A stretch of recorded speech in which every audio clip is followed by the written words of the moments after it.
The first thing I noticed was that the gate sounded wrong. By then, the Alpha King's strongest warriors had already spent nearly an hour trying to force it open. They had used chains, iron bars, shoulder rams, even a reinforced timber beam carried by 6 men at once. Nothing had moved except the men themselves, who now stood scattered across the stone courtyard, breathing hard beneath a sky dark with storm clouds. I moved quietly among them with a tray of water, invisible in the way palace servants were expected to be. Beyond the enormous iron gate lay the northern mountain passage, and somewhere past it, 3 patrols were trapped between rising flood channels. One messenger had returned before the passage sealed and said several wolves were injured. If the lower tunnel flooded completely by moonrise, no rescue team would reach them in time. Captain Garrick Vale ordered another strike. The warriors lifted the ram. I should have kept walking. I had spent years learning that silence was safer, especially for an Omega carrying trays among men who wore rank on their shoulders and weapons at their sides. Then the ram hit. The impact boomed through the courtyard, but beneath that sound I heard another note. Shorter, sharper, almost hidden inside the first. My fingers tightened around the tray. I knew that sound. My father's forge had been full of it when I was a child. Iron under tension, pins answering through connected metal, mechanisms speaking in vibrations most people dismissed as noise.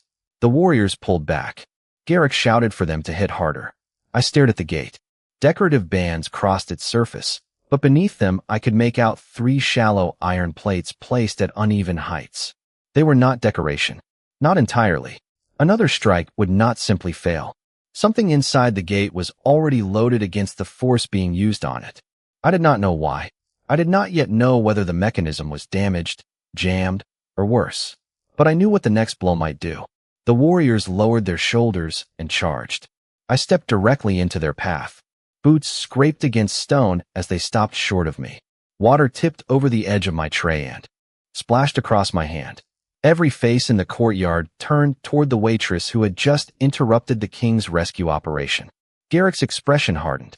Behind him, Alpha King Rowan looked at me with the same surprise as everyone else. For several heartbeats, no one spoke. Then I heard my own voice, small but clear in the sudden silence. Stop. Rowan's eyes narrowed, not in anger, but attention. Why? I set the tray down, walked to the gate, and placed my palm against the cold iron. The vibration still trembled through it. I knew this family of locks. And whatever was happening inside this one, strength was not the answer. What kind of lock? Rowan asked.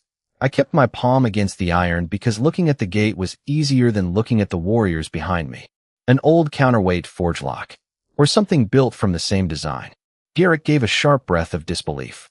It is a royal passage gate, not a kitchen latch. I know. My voice nearly disappeared again, but the vibration beneath my hand steadied me. That's why hitting it harder could be dangerous. I pointed toward the 3 shallow plates half concealed beneath the decorative bands. Those are strike points. The pins inside are supposed to move in sequence. Force in the wrong place can load them instead of releasing them. Garrick stepped toward me. And a waitress knows this how? The question drew several glances toward my plain servant's dress and the abandoned water tray. I swallowed. My father was a blacksmith. He repaired mining gates built on the same principle. He taught me to hear when a pin was carrying weight. I did not tell them anything more. Rowan studied the plates, then the ram, then me. Can you prove it without making the gate worse? That was not belief, but it was not dismissal either. I need a smithing hammer. Garrick immediately shook his head. Your Majesty, we are losing time. So give her one attempt, Rowan said. A small hammer was brought from the equipment near the gate. Its familiar weight settled into my hand. I crouched beside the lowest plate and tapped once, lightly. A dull note answered. I moved upward and tested the second. Higher. Tighter. The third carried the faint vibration back into my fingers. I closed my eyes, remembering my father making me repeat old sequences until I could identify a loaded pin without seeing the mechanism. 3 positions. Different tensions. 1 pattern. I raised the hammer and struck the first plate, paused for the answering vibration, then struck the third with less force. I waited. For 1 terrible second, nothing happened. Then a deep metallic click sounded inside the gate. 1 narrow locking indicator beside the frame shifted downward. No warrior spoke. Garrick stared at it. Rowan's attention moved from the indicator to me. Continue. I changed my grip and began the second portion of the sequence. First plate. Second. Pause. Third. I expected another release. Instead, the hammer blow came back through the iron with a hard, wrong note.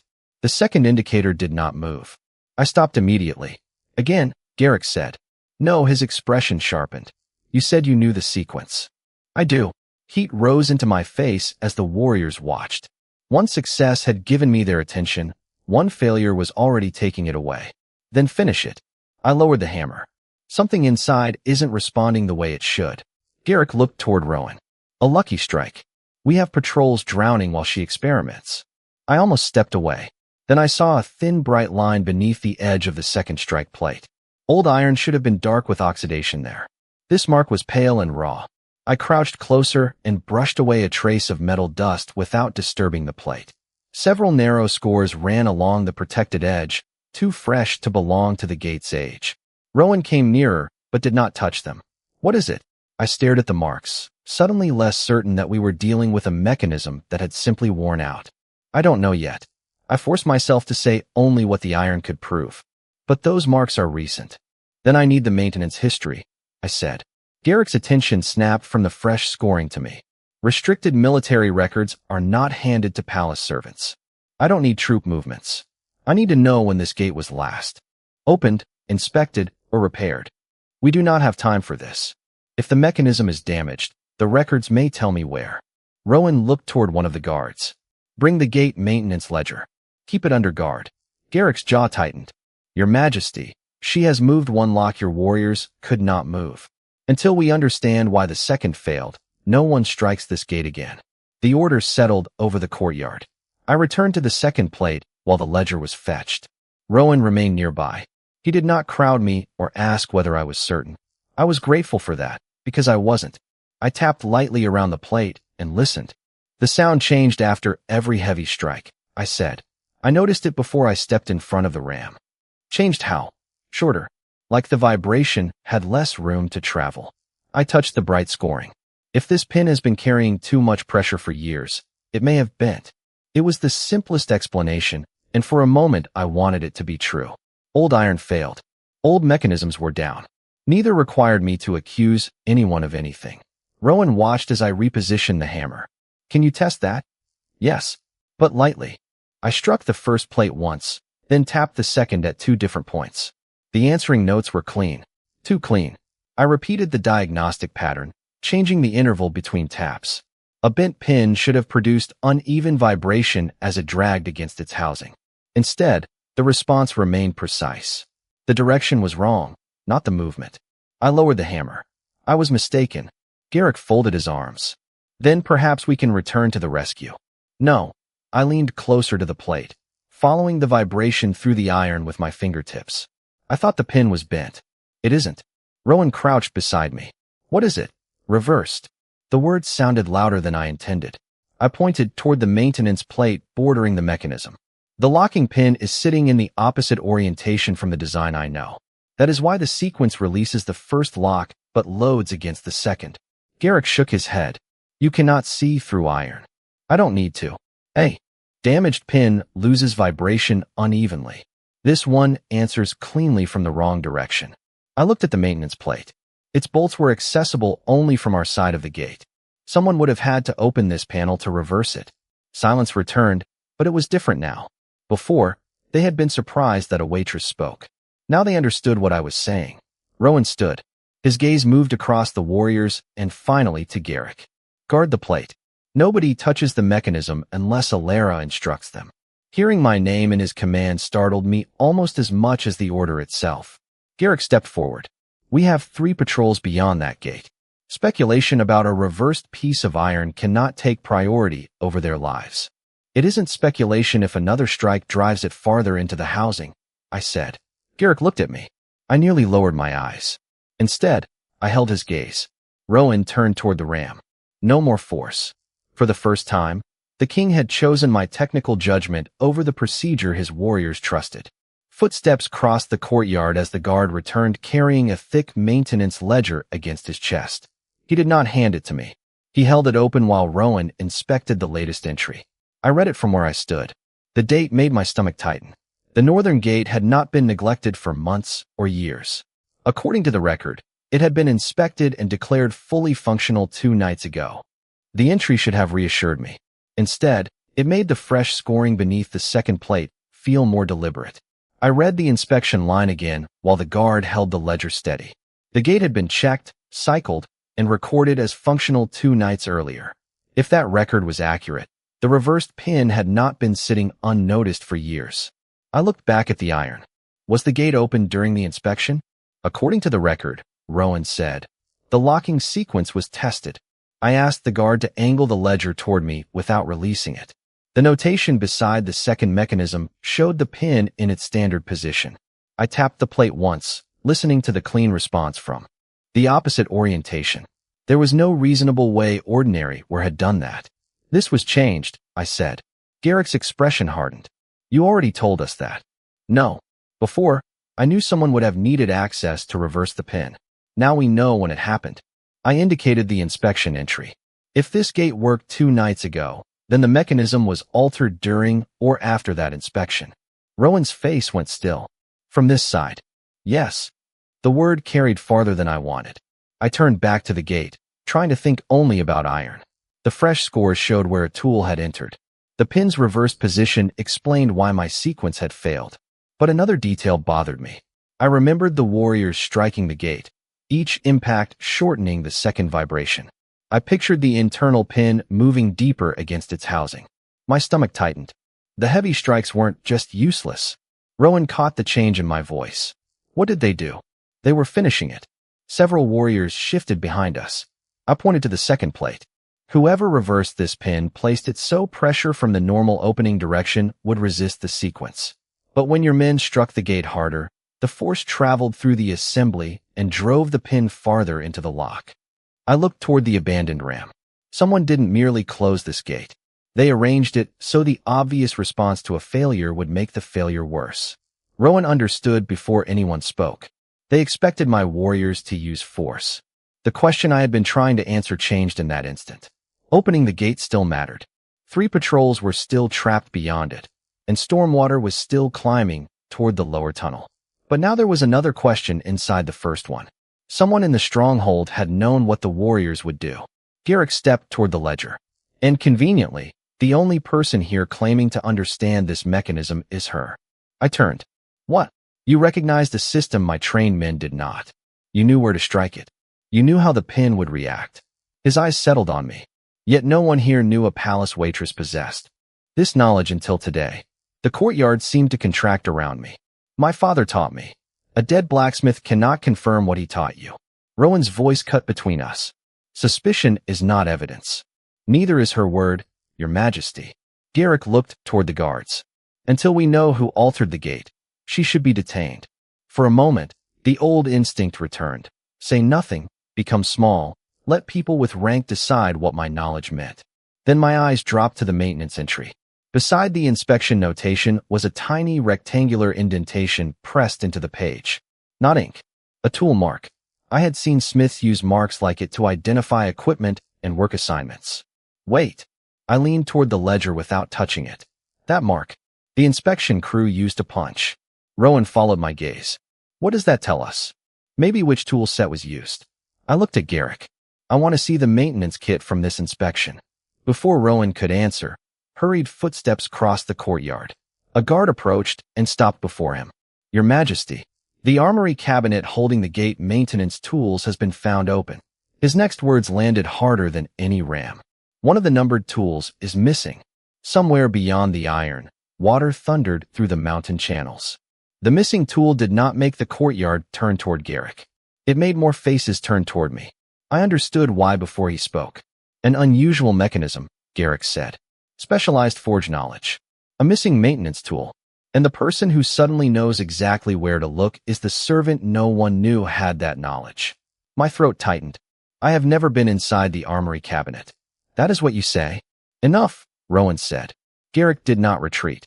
Your Majesty, if she altered the gate, stepping forward now gives her control of the very problem she created. A few warriors exchanged looks. An hour earlier, I had been invisible to them. Now every fact I revealed seemed capable of becoming evidence against me.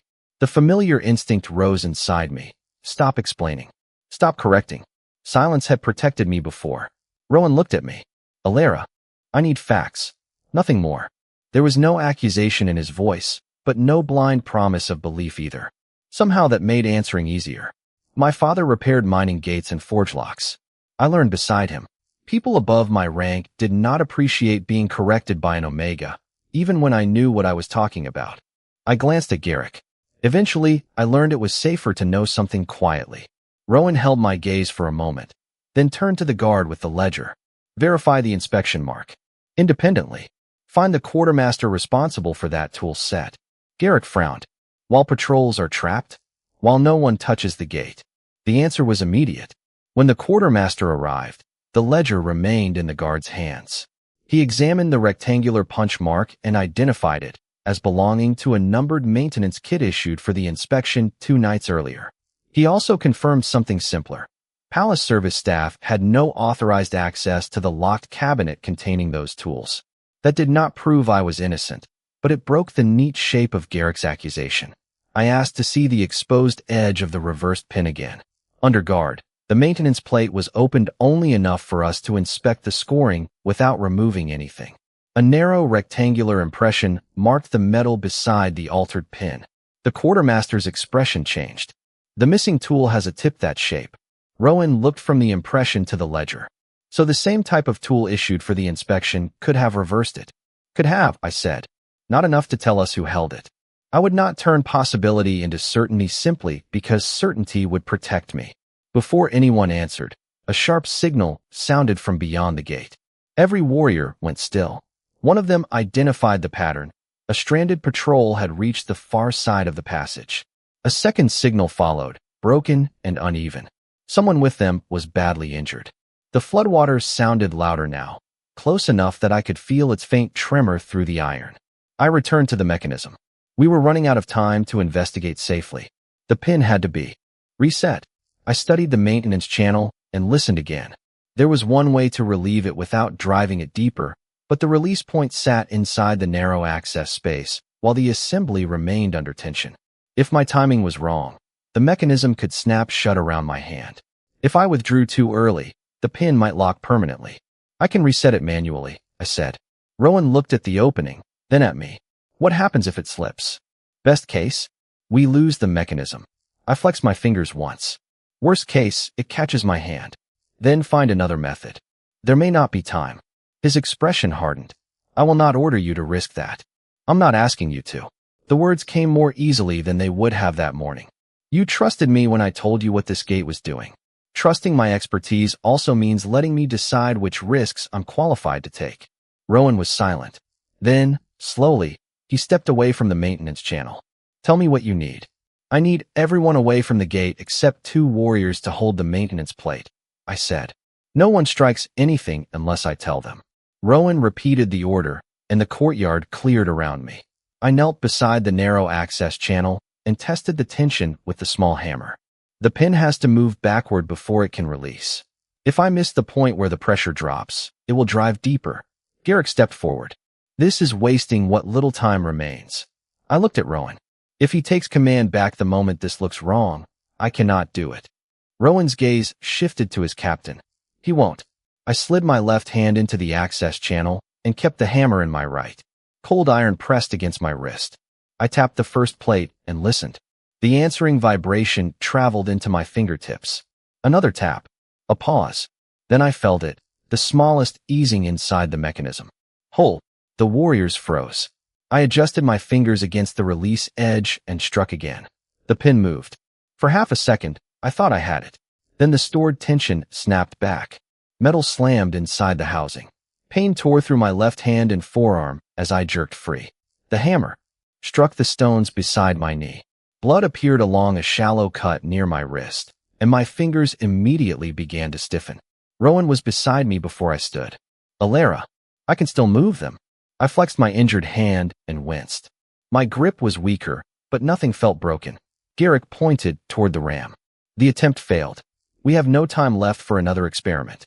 Put the men back on the gate. Several warriors moved instinctively. No, I said. Garrick ignored me. Ram formation. Rowan rose. Lower it. The warriors stopped. Garrick stared at him.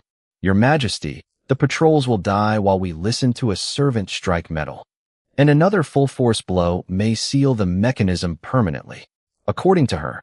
Rowan looked down at me, then at the gate, the blood on my wrist, and the locking indicator that had moved only when I directed it.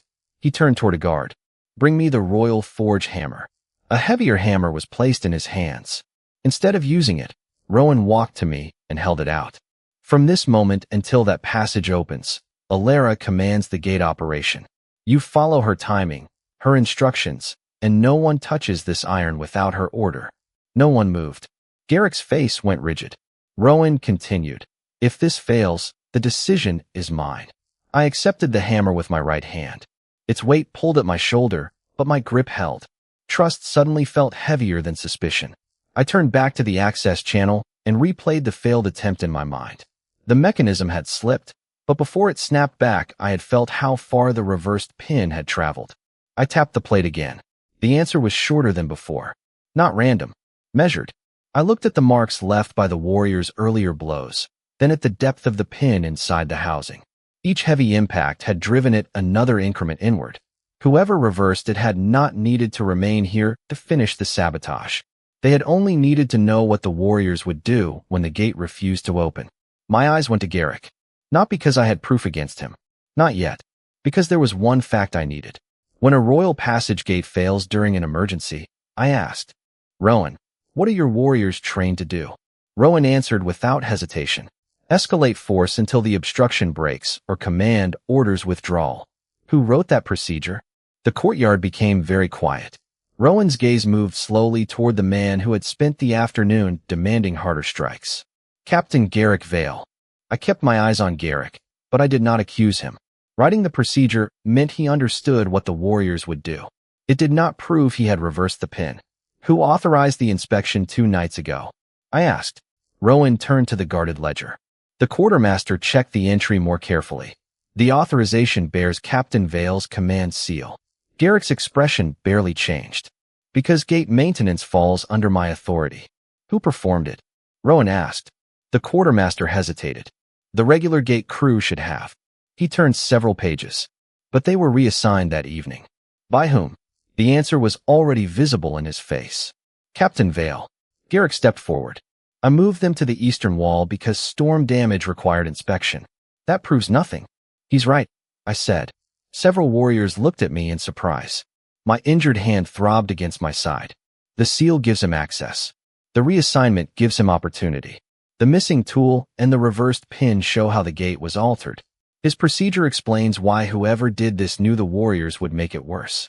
But we still need motive. Garrick gave me a cold smile. At least the waitress understands evidence. A signal sounded beyond the gate, weaker than before. The flood answered with a deep roar through the passage. I tightened my right hand around the royal hammer. And the patrols need us now. I turned back to the strike plates. We opened the gate first. Garrick moved suddenly toward the maintenance equipment. Then stopped wasting time. His hand closed around the remaining release brace before anyone understood what he intended. He wrenched it sideways against the exposed channel. Metal cracked.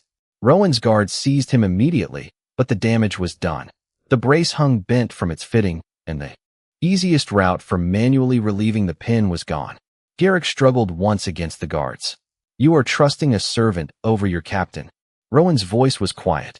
You just destroyed the equipment she needed to open a gate with my patrols behind it. Garrick stopped struggling. The act was not a confession, but everyone in the courtyard had seen it. Rowan ordered him restrained away from the mechanism. Then the quartermaster, still holding the records, found another entry connected to the stranded patrols. They had been returning from the rival border carrying documents concerning unauthorized coordination there, records scheduled to be delivered directly to Rowan. Garrick's command authority, the unwitnessed inspection window, the missing tool, the altered pin, the procedure designed to worsen the lock, and his attempt to destroy our remaining equipment now formed a chain I could no longer dismiss as coincidence. But the final proof those patrols carried was still on the wrong side of the gate. I knelt again.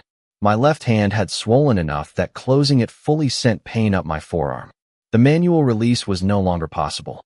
I tapped the first strike plate with the royal hammer and listened. Then the second. The damaged mechanism answered differently, but it answered. There may still be a way. Rowan came beside me. Tell me. I can hear where the pins are carrying tension, but I can't listen against the iron and make the strikes accurately with one good hand. I looked at the hammer, then held it toward him. I need someone else to strike. He took it without hesitation. Around us, warriors who had spent the afternoon trying to overpower the gate stepped back.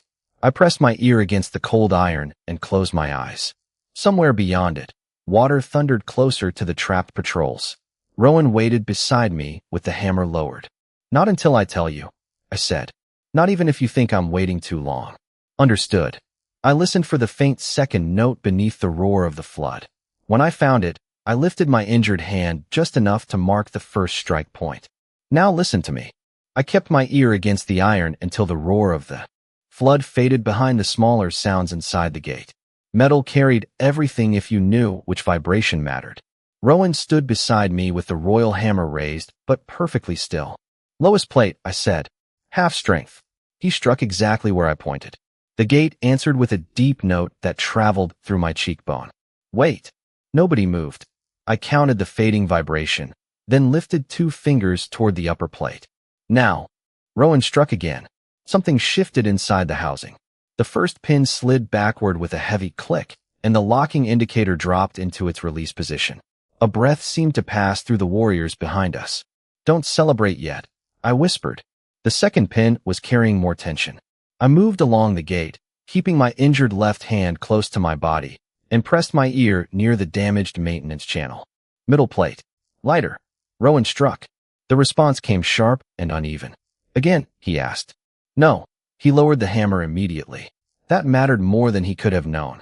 Earlier, every failure had been answered with greater force. Now the Alpha King waited because I told him waiting was part of the work. I listened again. Upper plate. Just below the edge. His next strike sent a shudder through the gate. The second pin moved. Then it caught. From the other side came the unmistakable rush of water through stone, louder than before. We were almost out of time. I tested the plates with my knuckles. The original sequence my father taught me should have released the final housing, but the warrior's earlier blows had distorted the metal around it. Repeating the old pattern would not solve damage that had not existed when the pattern was designed. I closed my eyes and followed the vibration from the trapped pin through the frame. There, a narrow path where the resonance remained clean. The last strike has to change. Rowan glanced at me. Where? I touched a point slightly below the second plate. Here, but not yet. I used the small hammer with my right hand to send 2 light diagnostic taps through the iron.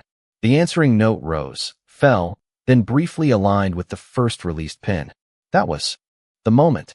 I could not safely make the final strike myself. The royal hammer required control my swollen left hand could no longer provide. So I stepped back and placed Rowan exactly where I had been standing. When I say now, 1 strike. No second attempt unless I ask.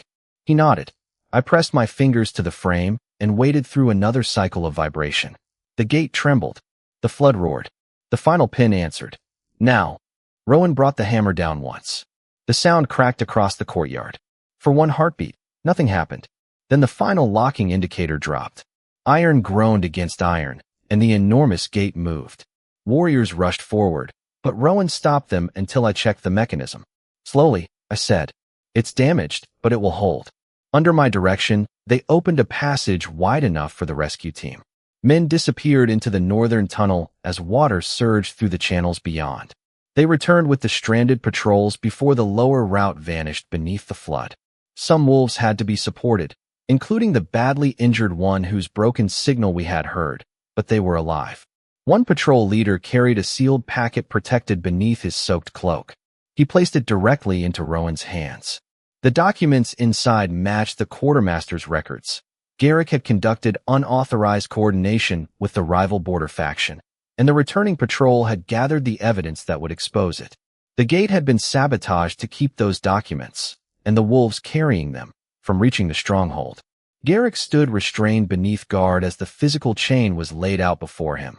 The reversed pin, the missing maintenance tool's matching impression, his sealed authorization, the reassigned crew, The emergency procedure that made brute force predictable, and now the patrol's records. He did not need to confess. Rowan ordered him stripped of command and held for formal pack judgment. Only after the patrols were safe did someone bind the cut on my wrist and support my swollen hand. When I returned to the gate, the warriors were no longer reaching for the ram. They were waiting. One of them asked me whether the damaged mechanism was safe to secure until repairs began. Before I could answer, Rowan set the royal forge hammer on the stone beside me instead of reclaiming it. "What should we do with the gate?" he asked.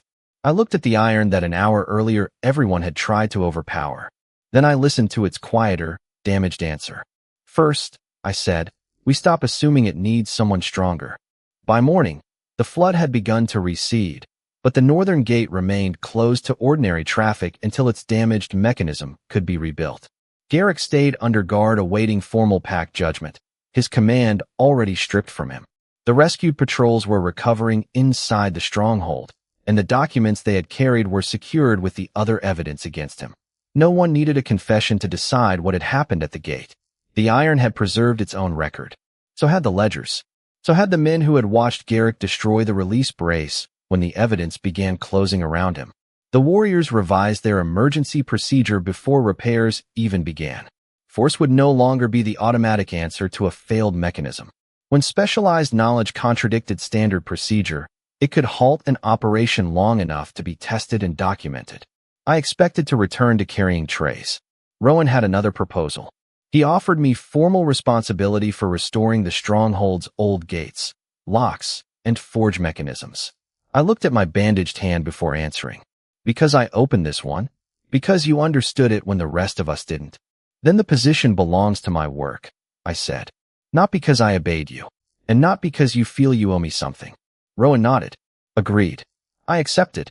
That evening, we stood beside the northern gate while the first repair measurements were being marked.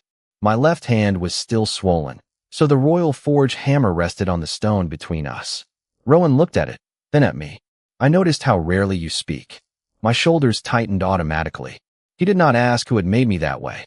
He did not tell me I should speak more now. "Do you want to tell me anything?" he asked. The choice inside that question mattered. I looked at the man who had stopped his warriors when the evidence demanded it, who had placed his authority behind my judgment when failure would have belonged to him, and who had followed my instructions instead of mistaking protection for control. "Trusting you once doesn't mean you've earned everything else," I said. A faint smile touched his face. "I know. Good." I picked up the hammer with my uninjured hand and approached the gate. Rowan stayed where he was. Hours earlier, this courtyard had thundered with powerful men striking iron so loudly that nobody heard what it was telling them. Now there was only the mountain wind and the low sound of water retreating through the passage. I tapped the first strike point. One clear note rang through the iron. A second note answered from deep inside the repaired section. Rowan remained silent, waiting for the third. I looked back at him. Then I smiled and tapped the iron once more.